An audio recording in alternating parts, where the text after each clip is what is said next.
Hey, what's up, everybody? Didn't know I was going to do this video today. Didn't know this scene was going to drop today. And by the way, brand new to the channel, and you're just checking this out, and you want to see the, hey, what's this idiot think about the Batman scene? Please subscribe first, hit the notification button, and please click that like button.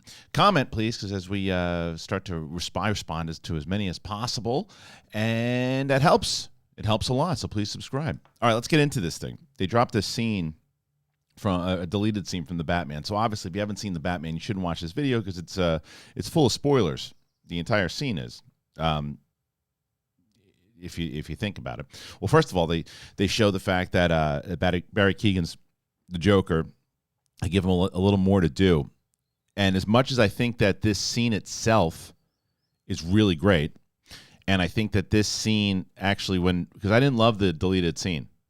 Because you didn't see anything from the Joker. You just kind of heard him, and I was like, do we need the Joker again? And I like Barry Keoghan a lot. I like him in a lot of stuff. He did from Dunkirk to Eternals to a lot of these things that he's done. But I was like, I don't know if I necessarily the Joker again. And you don't get much of a look at him, and it didn't really work for, I thought, too much. It could have been a post-credit scene. However, this scene, as great as I think it is, I do think it's smart that they deleted it.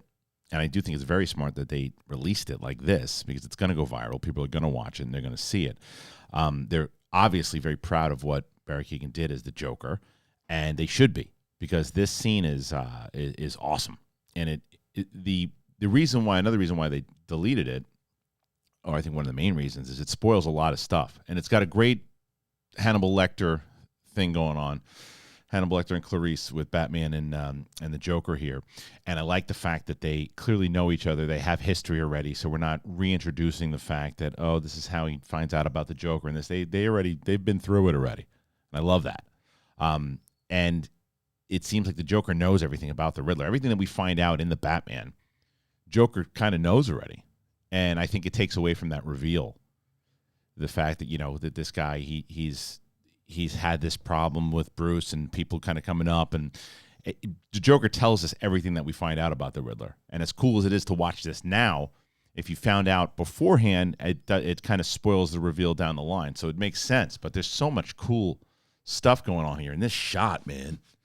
And that's what I was saying. Like, when you don't see the Joker in the movie, the actual cut, you wonder how they're going to combine this tone, this David Fincher tone, this kind of, 7 Zodiac tone, and boy, do they do it. And I love the fact they don't really get a clear-cut shot of his face ever, but right away that it's the Joker with the green hair and the mangled face, and it's subtle. And I like how he kind of bounces back and forth with legit trying to figure out what this problem is. Even when he says to him, didn't you read the files? It's like a normal line, but then he just breaks out into maniacal laughter, which was awesome.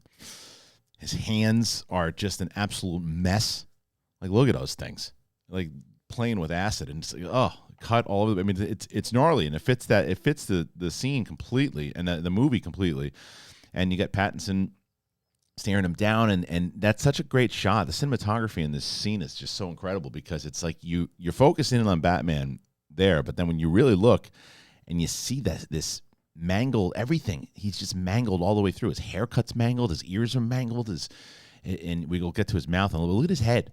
His head it's like, what has this guy been through? And this scene that he's got the whole time as he's breaking it down and talking to him and saying to him, he's like, come on, man, figure this out. He's like, he's a fan of yours. And he just kept cracking up. And it really was. It was such a Silence of the Lambs scene.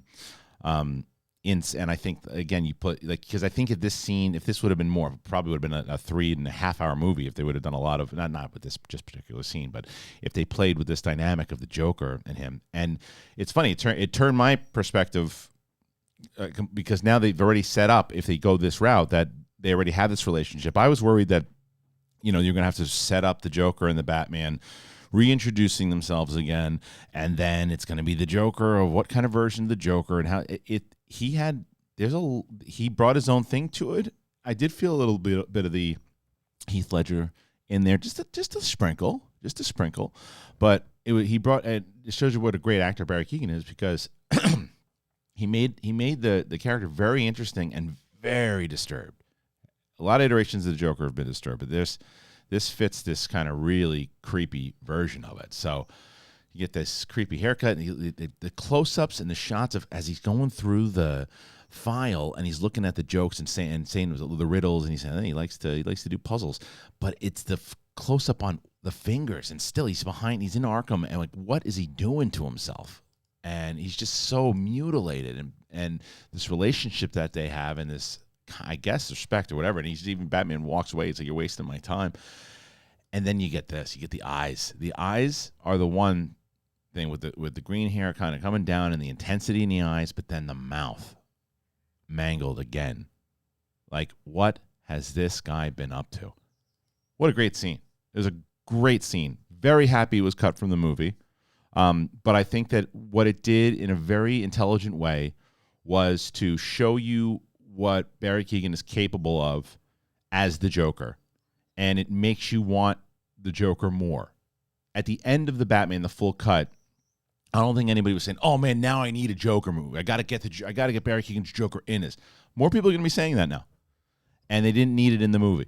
It's a very smart play to put it out like this. So I loved it. Really thought the scene worked very much so. Very curious to what you guys think. Please comment. Please do that. If you can, it would be wonderful. And if you didn't know, by the way, Friday Night Titans, if you like wrestling, well, think about this is wrestling, except it's movie trivia. What does that mean? Check out Friday Night Titans. And check out the link. It's in the description right now. And even if you don't like wrestling, it is movie trivia at its finest. The best in the world play here. All right, so thank you guys so much for checking it out. I appreciate you, and please, one more time, subscribe, and we will see you on the flip side. Peace.